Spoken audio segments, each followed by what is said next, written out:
Now we are going to discuss that how we are going to treat this obesity. We have defined the problem. We know the benefit of preventing or reducing the obesity.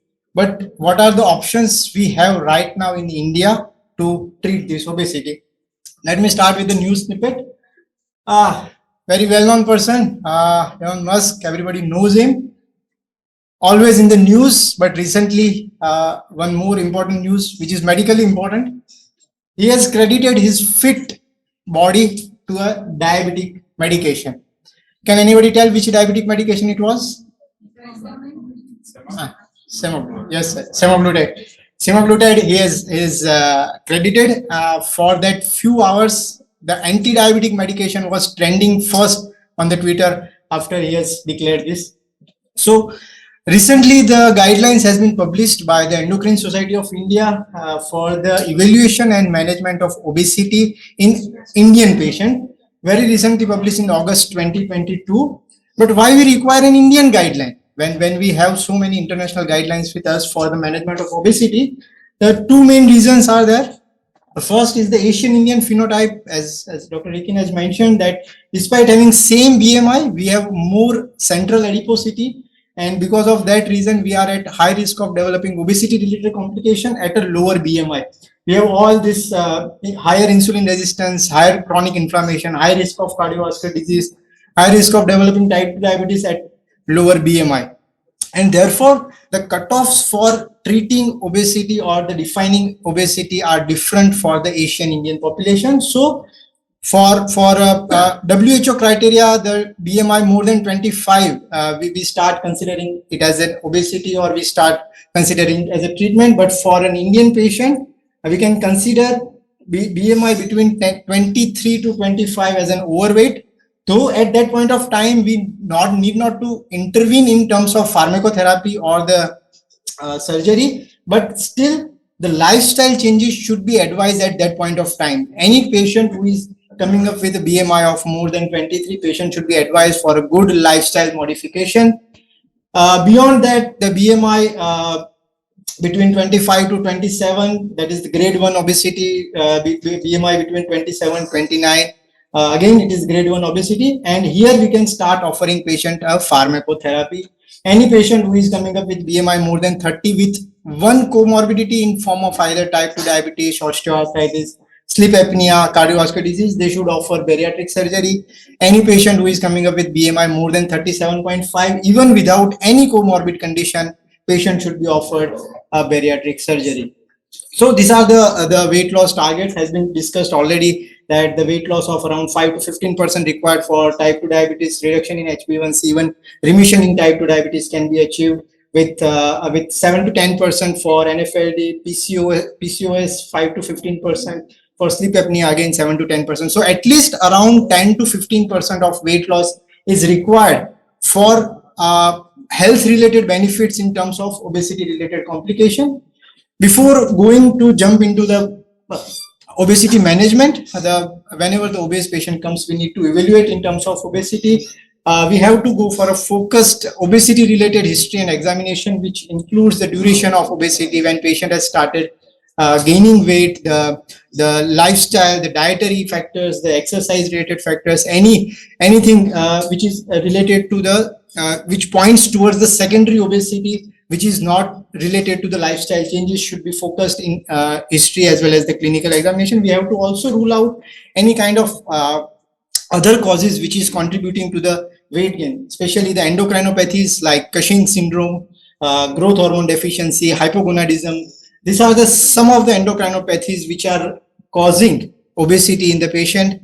The medication use, many patients who are using steroids, some of the antipsychotic medication for depression, psychiatric illnesses, they causes weight gain. So again, this medication needs to be asked specifically in the history. And also there are some causes of syndromic obesity, specifically we see in a childhood obesity patient. Also, we need to assess the comorbid conditions, which includes the metabolic like diabetes, dyslipidemia, hypertension, mechanical like sleep apnea, osteoarthritis, and psychological. We need to determine the fitness level, and also, and this is the most important, last but most important, is the patient's readiness to go for the weight loss. If patient is not willing for weight loss, even if patient's BMI is 27, 28, 29, but if patient is not willing for weight loss despite counseling, we are not going to offer anything to that patient. So now going to the pharmacotherapy, though the three main things, this is diet, exercise, pharmacotherapy, and surgery. The diet and exercise should be offered to the all patient. The pharmacotherapy beyond 25 and the surgery beyond 30 BMI. So the pharmacotherapy, I will be focusing on pharmacotherapy only. There are three major categories for pharmacotherapy. The first is the appetite suppressant, which are primarily acting at the central level, which act at the reward system, which Dr. Rikin has mentioned. However, many of these drugs are currently not being used because of the side effects, suicidal tendencies, the depression, the increased cancer risk, and because of that, many of these drugs have came and gone. Especially the very recently, the lorcaserin has been come into the Indian market. After 6 months, it was banned.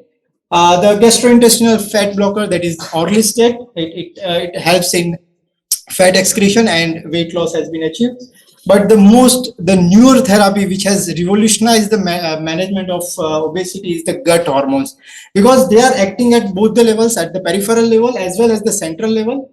However, at the central level, it does not act at the reward system. It acts as a different receptor level. By increasing satiety, by reducing appetite, it decreases the energy intake, and also it acts at the peripheral level. It decreases gastric emptying, and therefore the patient will feel full, very less amount of meal.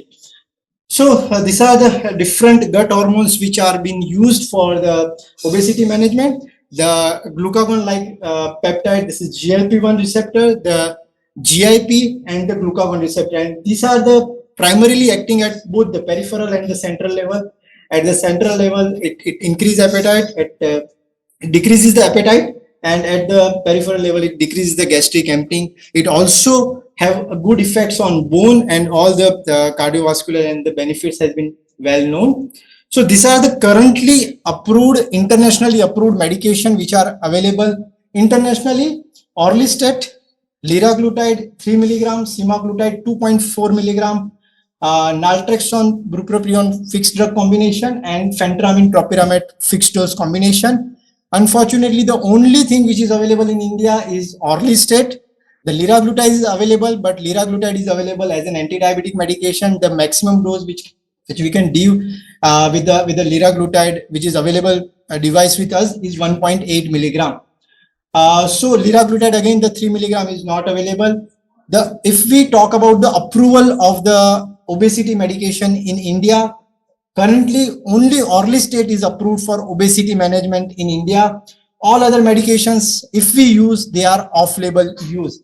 We are using liraglutide, we are using semaglutide, but they are off-label use.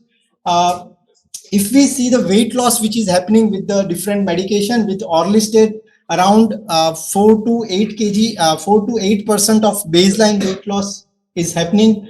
With liraglutide, 3 milligram is around 6 to 8% of baseline. With semaglutide 2.4, again, it has crossed the mark of 10%. In few of the patients, it has reached to 13% of weight loss to the baseline. And again, with naltrexone and again with the phentermine topiramate, the weight loss is around in the range of 10%.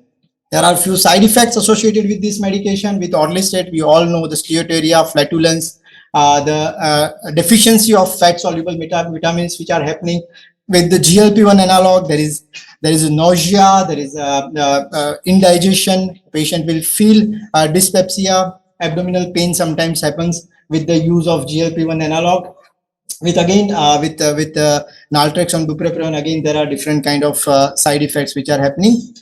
Most importantly, whenever we are advising patient of pharmacotherapy, it is not a shortcut to the lifestyle modification. Patient should be willing to adopt lifestyle modification. After then, this medication should be advised and the medicine will work. The newer molecule which is in the pipeline, this is the Tizapetide. This is the molecule which has almost shown a very good result in terms of weight loss. How this molecule is working? So when we are giving DPP-4 inhibitor, it increases both the levels of GLP-1 and the GIP. However, they are just the physiological dose. Whatever body is producing, only that level will be maintained with the DPP-4 inhibitor.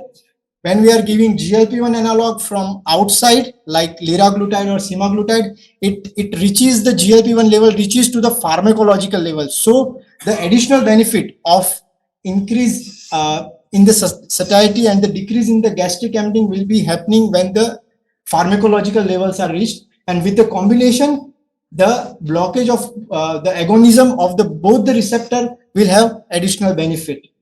And these are the surpass trials. These are basically in type 2 diabetic patients.